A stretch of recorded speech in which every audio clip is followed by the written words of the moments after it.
was the insignificant little wife in Xanthus's eyes. Even when my foster father forced us to get a marriage license, he refused to comply. Every time my foster father fell ill, I would call him and beg him to come home. But he took it as a way for me and my foster father to manipulate him. And after hanging up the phone, he would go to a hotel with his first love and party all night long. When I gave him my foster father's critical illness notice, he slapped me. He said I was the person he trusted most and shouldn't have lied to him with his father. To spite us, he live-streamed his honeymoon on the family group chat. But he didn't know that was the last day of my foster father's life. While he was having a romantic getaway with his first love, my foster father closed his eyes forever. After taking care of my foster father's funeral, I packed my bags and moved out of Xanthus's house. On the day of the funeral, I looked at the urn in my hand. My foster father's photo was pasted in the middle with a bright smile. He looked just like he did when he took me from the orphanage to the Xanthus family. Xanthus was supposed to be holding this box, but no one could find him. Quinn, what's the use of you? Growing up with Xanthus, you still let him run away with someone else. My second uncle's rage was like the cold wind in late autumn, and all the Xanthus family members present couldn't help but shiver. Since the eldest son of the Xanthus family couldn't be found, I, Xanthus's foster daughter-in-law, was naturally the best scapegoat. Ignoring the disdain and contempt around me, I quietly lowered my head and gently stroked my foster father's photo. At the cemetery, the Xanthus family had already left, and I stood alone in front of my foster father's grave. Dad, I'm leaving too. I tried to squeeze out a faint smile, but 2 lines of tears failed me. My phone rang, and I mechanically answered it. Quinn, you and the old man have put in a lot of effort this time, calling the whole family to me. I still say the same thing. When will you stop using these despicable methods to trick me back home? And when will I go to see the old man? I said hoarsely, there's no next time. He had never seen me give in before, and when he heard my words, he suddenly laughed excitedly. That's better. Quinn, you are my wife. You shouldn't have joined forces with others to deceive me, not even my father. I didn't say anything else and hung up the phone. I had been in the Xanthus family for 14 years, and it was my foster father who took care of me, helped me take over the family business, and helped me become the vice president of the company. But in Xanthus's eyes, this was evidence that my foster father favored me. He called me a lapdog of the Xanthus family. But without me, this lapdog, how could he disappear whenever he wanted? How could the people of the Xanthus family never trouble him? I wearily returned to the Xanthus house, and a courier delivered a package to me. Inside was a set of jade ornaments and my foster father's handwritten letter. Quinn, happy birthday. My tears started to well up again. Every year, he was the only one who remembered the day he brought me to the Xanthus family as my birthday. He said he would give me a real coming-of-age gift when I officially became a member of the Xanthus family management, and I didn't expect him to actually prepare it. Dad. Looking at the gift, I called out unconsciously. My sobs echoed in the empty house. For so many years, I had already regarded him as my own father. I only regretted that I had spent too much time on Xanthus and hadn't had time to spend with him. As night fell, I left the Xanthus house with my packed luggage. Without my foster father, I had no reason to stay here. At night, I received a call from Xanthus. Quinn, you know I brought Rhea back today, and you deliberately made things difficult for me, right? You didn't even make dinner or pour me a cup of tea.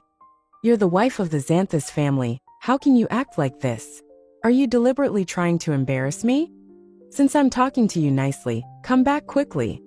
Before I could speak, he started yelling at me like a string of firecrackers. Do you think I'm giving you face by coming back? You have to have some limits when you throw a tantrum.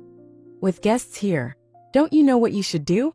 You've been with me for so many years, and you're still so useless. You're not even as good as Rhea. For all these years, whenever he brought a woman home, I pretended to treat her as an ordinary guest, giving him enough face, but I suffered all the humiliation myself. I originally thought he disliked me because I was too motherly and took care of too many things. But now I understand that he was just enjoying my efforts, and he did everything he could to step on me to show his status. I interrupted him gently. Xanthus, I'm not your maid. He was stunned for a moment on the other end of the phone. I hung up the phone directly. 2. I installed a smart camera in Xanthus's house to take care of my foster father. The laptop popped up the live footage of the living room in Xanthus's house, and I followed the sound. Xanthus, having been hung up on twice by me, smashed his phone in anger. Don't be angry, let's order takeout. Maybe Quinn is busy and didn't notice her way of speaking was wrong. Ria's eyes flickered, and with just one sentence, she made Xanthus detest me to the extreme. Wrong way of speaking. He sneered. I think she knows that my dad will favor her, so she dares to say that. I really don't know who is my dad's real child. A picked-up orphan can be treated like a treasure. How could the old man think so? I feel ashamed to go out with her. Xanthus hugged Ria, and when he mentioned me, he wrinkled his nose as if I were something dirty. Seeing his appearance, my nose turned sour. The next day, I was splashed with water by a speeding car in front of my company building. The car window rolled down, revealing Xanthus's gloating smile. Oh, isn't this the darling of Wallace? Why are you so miserable? I ignored him, took out a wet wipe from my bag, and casually wiped the water off my body.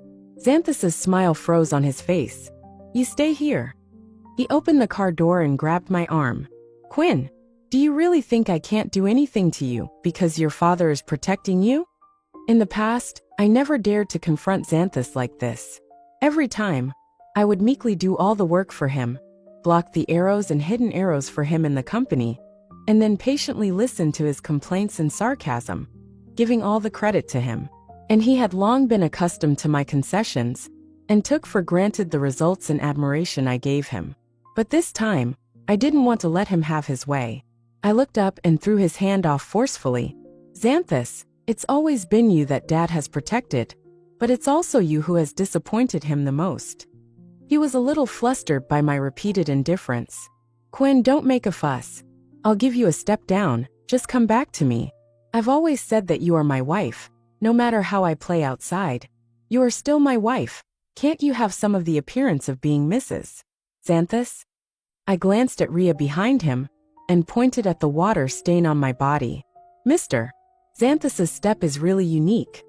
He was stunned by my sarcastic remark, and he watched me walk away before he could react. Quinn, if you dare leave, I won't have a wife like you anymore. I didn't stop walking. I had already drafted the divorce agreement, and I was tired of this life that was even worse than a mistress. Ria, looking at Xanthus with a chest that was heaving up and down, quickly put on a self-blaming expression and grabbed Xanthus, who was about to chase after me. It's all my fault. If it weren't for me, Sister Ophelia wouldn't be so angry with you. Xanthus pulled her hand away and stopped chasing me. She's been with me for 14 years, and she still doesn't know who's in charge. I don't care about a dog that can't be raised. Hearing his words, I felt a deep chill. For 4 years of marriage, I was just a dog in his eyes that couldn't be raised properly. He looked at my back and raised his voice. I'll see how you explain to my father when I'm not in the company. After saying that, he turned and got into the car. I ignored him and continued walking. 2 hours later, Xanthus posted on social media. What a beautiful day, out on the town with my lovely lady. Attached was a photo of him and Ria kissing in a sports car, champagne flutes in hand. I also received an intimate photo of them hugging tightly. Quinn, if I were you, I wouldn't have the nerve to cling to the position of Mrs. Xanthus. It was a message from Ria's burner account. She'd sent me messages like this countless times over the years. Knowing her two-faced nature in front of Xanthus, I felt no anger. I stood before my foster father's grave, holding a white chrysanthemum. Dad, I'm leaving, I said softly. I'm leaving everything at the Xanthus house to Xanthus. I stood there for a long time, until the sun began to set. As I was getting into my car at the foot of the hill, someone blocked my path. Xanthus appeared suddenly, a private investigator standing beside him. Who was she with this afternoon? He demanded, turning to the detective. The detective looked at him, puzzled. Who? Xanthus impatiently flicked his cigarette to the ground. His eyes narrowed in anger. I asked you, who was Quinn with behind my back? The detective gave him a strange look and pointed towards the cemetery. Ms. Quinn went there this afternoon. I frowned. He had actually hired someone to follow me. Xanthus glared at me and grabbed my wrist, pulling me up the hill. When we reached my foster father's grave, Xanthus trembled and his eyes turned red. Quinn, what is this? I spoke softly. This is Dad's grave. While you were romancing Rhea, Dad passed away because of you. He looked at me incredulously. Impossible. You and Dad must be lying to me again. It's impossible. As if suddenly remembering something, he grabbed my hand and rushed down the hill towards the Xanthus house. My foster father's room showed no signs of being lived in. He pointed at the tea table and turned to me. Where are Dad's teacups? He drank tea every day. Who took them away? And his walnuts? He played with those walnuts all the time. Where are they? I looked coldly at him, on the verge of collapse. He walked around the room, then collapsed helplessly into my foster father's armchair. How could this be? How could this be? Could it be that everything Quinn said was true all these years? You just wanted to deceive me, didn't you? You old man. I'll do whatever you say, just come out. I found the gift my foster father had prepared for me and placed it beside him. We never lied to you. Dad was very sick, and he wanted to see you before he died. But you wouldn't listen to anyone, and you even posted videos and photos of you and Rhea on the family group chat. He clutched his head in pain and curled up on the floor. I sighed and turned to leave, but to my surprise, Xanthus didn't give up. He went back to the company. Xanthus, when are we going on our outing? Rhea stood behind him coquettishly. Xanthus frowned as he looked through the documents on his desk. I haven't been to the company for more than 2 months, so I have to deal with some work. Rhea glanced at the documents on the desk and observed his expression intentionally. Sister Quinn is so capable, she can handle everything. If you let her continue for a few more years, you can rest assured and hand over the company to her. Xanthus's face darkened. My father has always cultivated her with all his heart. He went straight to my office. Quinn, you're no longer the vice president of the company starting today. I looked at the 2 medicine bottles I had just received, my hands trembling slightly. Those weren't the regular medications my foster father should have been taking. They were just ordinary vitamins. No wonder my foster father suddenly fell ill and was hospitalized. I thought carefully, and the only ones who could have access to those medications were Xanthus and me. Quinn, did you hear what I said? I looked up angrily at Xanthus's arrogant face and slapped him. I couldn't believe that he had actually switched my foster father's medication. Quinn. Xanthus was stunned by my slap and called out my name. I looked directly into his eyes. From today on, I'm no longer your wife. You can make anyone you want the vice president of the Xanthus company. Rhea stood in front of him. Quinn, what do you think you have if you leave the Xanthus family? If it weren't for Xanthus, could you be the vice president of the Xanthus company?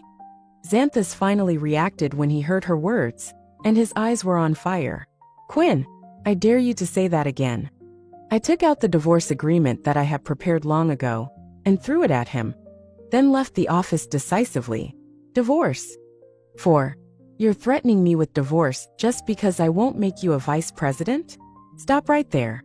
Xanthus's voice came from behind me. I turned around, and his hands were trembling slightly, his eyes filled with a barely perceptible panic. Xanthus, I don't want anything from you, not even this vice president position. With that, I walked over to my desk, picked up my bag, and left without looking back. When I first joined the Xanthus company, I just wanted to help my foster father lighten his load, but now I have no reason to stay. Standing outside the company building, looking at everything that was familiar, my eyes felt a little sore. When my foster father first brought me here, he said this would be my second home. But now, I'm a homeless child again. A dark shadow appeared before my eyes, and the whole world began to blur. I instinctively took out a piece of chocolate and put it in my mouth. I've had low blood sugar for years, and carrying candy has become a habit. When the darkness faded, I forced myself to leave, and my phone rang. Quinn, the first shareholder meeting after Dad's passing is tomorrow. Don't be late. There was a hint of plea in the voice on the other end of the phone, and I hummed in response. It was good. Even if I had nothing to do with the Xanthus family in the future, I should still do something for my foster father. Back at the hotel, I immediately checked all the surveillance footage from the past 3 months and finally found the truth about the medicine switch. 2 months ago, Xanthus was so drunk that Rhea and a strange man helped him back to the Xanthus house. Later, the man took out a bottle of medicine and gave it to Rhea while he stood guard at the door. Rhea went into my foster father's room, and when she came out, the medicine was gone. Looking at the date in the corner, I gripped the water cup tighter. That day was Xanthus's birthday. My foster father had booked a family banquet at a 5-star hotel, and we didn't go home until 2 in the morning. And that gave Rhea the opportunity to harm my foster father. I immediately contacted my friends and asked them to help me investigate Rhea and the man in the surveillance footage. To my surprise, they were a married couple, and even more absurdly, her husband was wanted for fraud. After carefully reviewing their information, I contacted the victim of the fraud.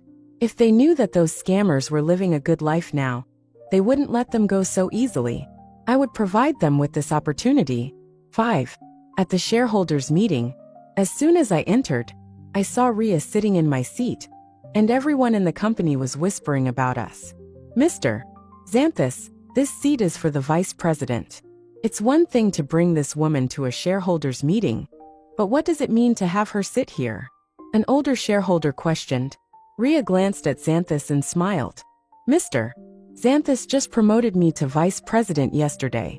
I hope everyone will take care of me in the future.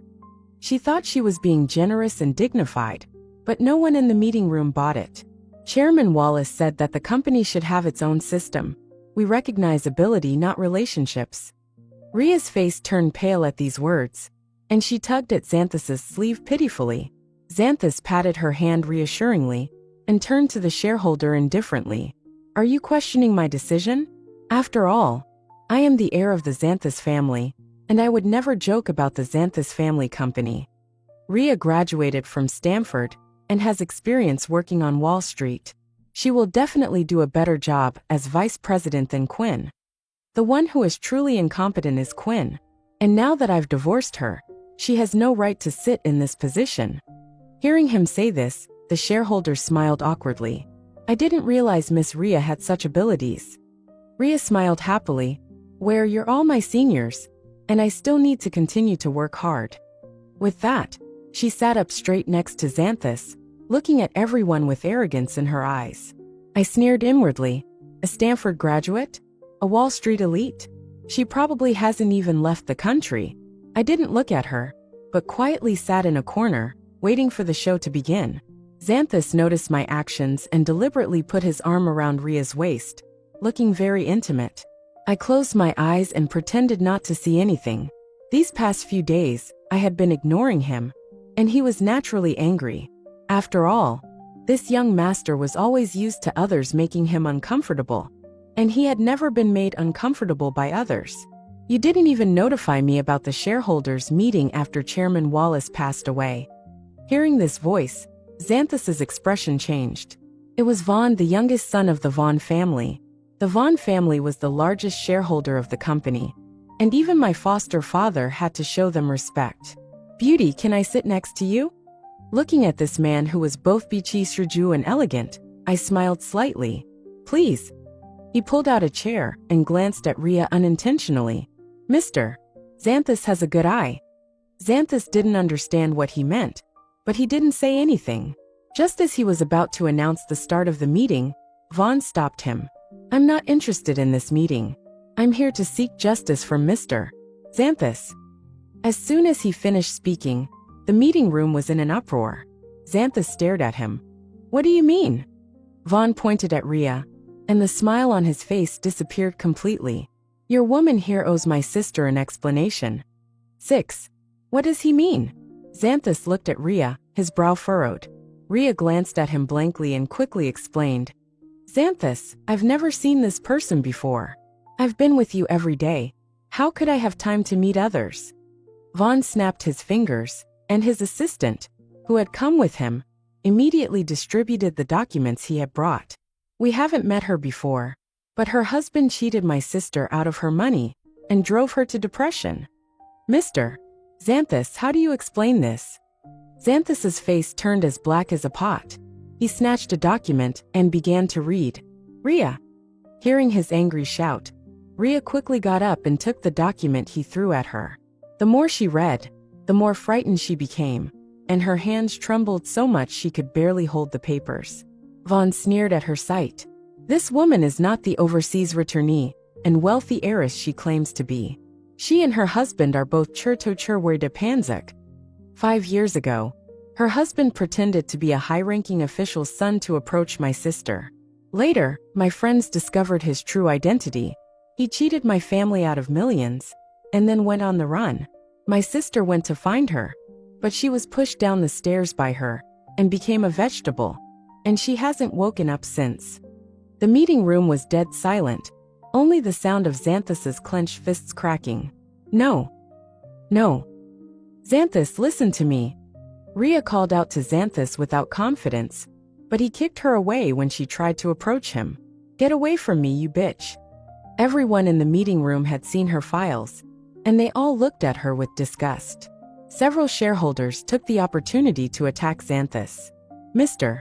Xanthus, how could you let such a person be the vice president? Are you worthy of Chairman Wallace? You're messing up your own private life, and you're angering your father. Now you want her to ruin the Xanthus family company? On what basis do you lead the Xanthus family company? Hearing the questioning around him, Xanthus smashed a cup. The loud crash brought a brief silence to the meeting room. My personal matters with this woman have nothing to do with the company. I won't let her appear here again, and I will give everyone an explanation.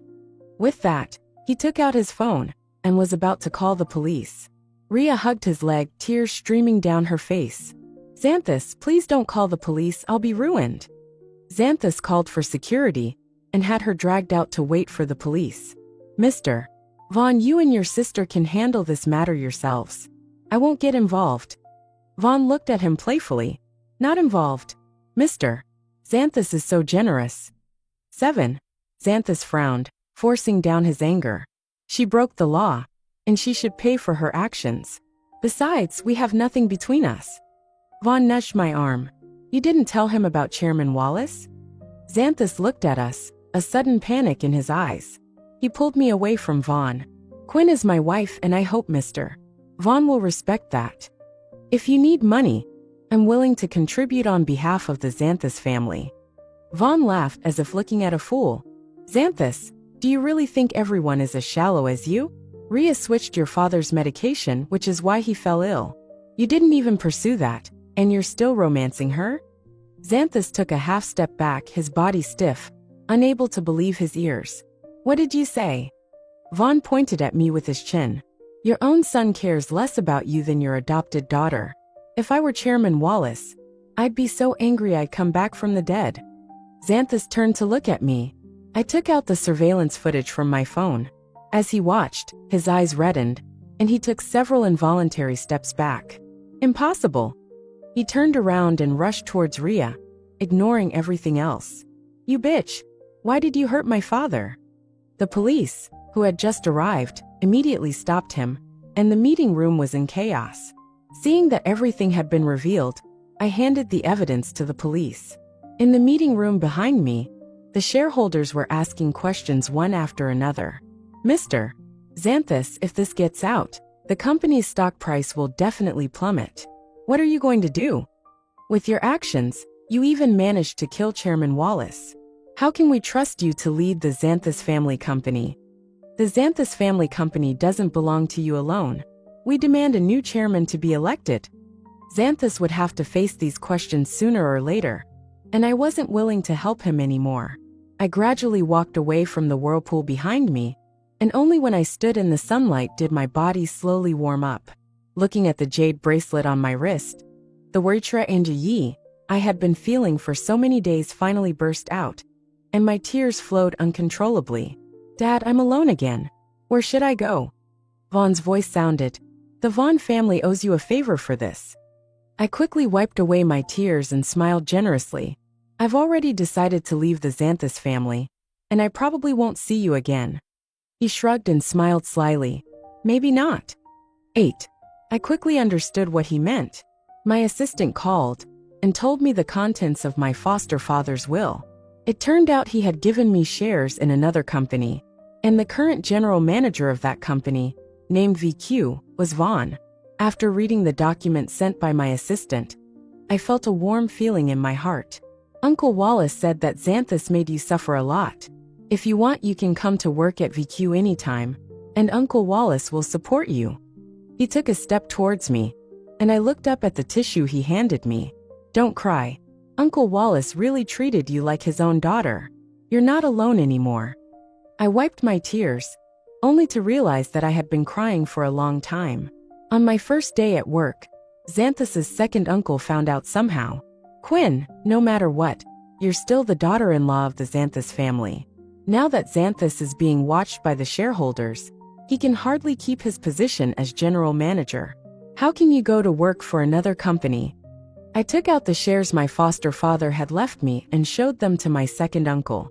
Second uncle, this company is also Dad's company, and Xanthus has already fired me, and he has signed the divorce agreement. We have nothing to do with each other.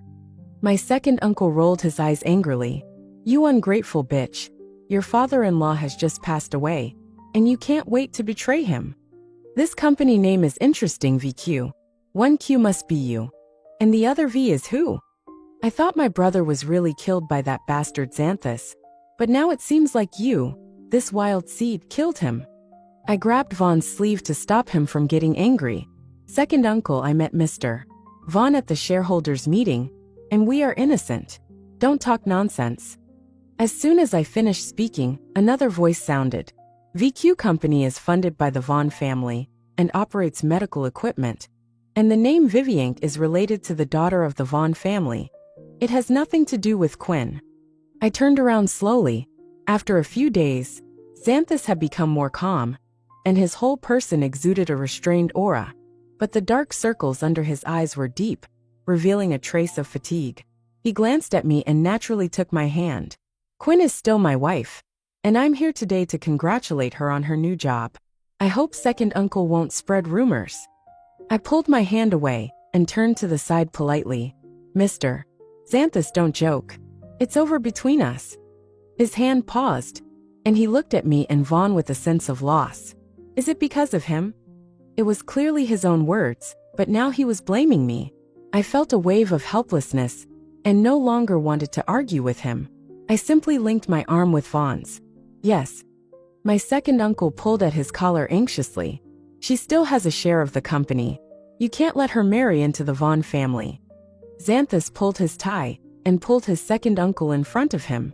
Second uncle, although the shareholders have restricted some of my authority as general manager, I am still the heir of the Xanthus family, and I don't need to use a woman as a bargaining chip. After saying that, he gave me a deep look and left with his second uncle. I sighed. Xanthus, we're done. 9. After that day, I never saw Xanthus again.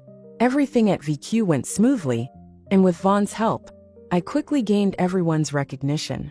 Dad, I have my own career now, I said softly, placing a bouquet of white chrysanthemums in front of my foster father's grave. I looked at the photo on the tombstone and smiled happily. Whoosh! A whistling sound pierced the air. I turned around in alarm, seeing a knife aimed at me. A burly man walked towards me. Recognizing his face, I turned and ran. It was Ria's husband. You bitch! You put my wife in prison. I'm going to kill you. He caught up with me quickly, and with a powerful force, he lifted me up and threw me to the ground. I told you not to run. D. I watched helplessly as the knife plunged towards me, but I had no strength to break free from his grip. Just as I closed my eyes in despair, I heard a shattering sound. The man was knocked over. I looked down and saw the jade pendant my foster father had given me, blocking the fatal blow. Xanthus knelt on him, pinning him to the ground and tying his hands and feet with his belt. Quinn, are you okay? Are you hurt? He helped me up anxiously, checking me for any injuries. I was still terrified and looked at the broken jade pendant and burst into tears. He held me tightly, his heart aching. Quinn, I'll never leave you again. Let's start over. I sobbed. Xanthus, we can't go back. He didn't say anything else, but a tear rolled down his cheek. He walked me back to my residence, and stopped me suddenly. "Quinn." I turned around confused. He smiled at me, just like the first time we met. "Be happy, okay?" Before I could reply, he disappeared into the street. My nose felt sour. This was really the last time. Vaughn appeared and blocked my view. "He's gone now." I sniffed. "I know." He sighed and handed me a bouquet of peonies.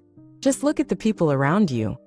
I looked at him in surprise, but noticed his ears were red, and even his neck was slowly turning red.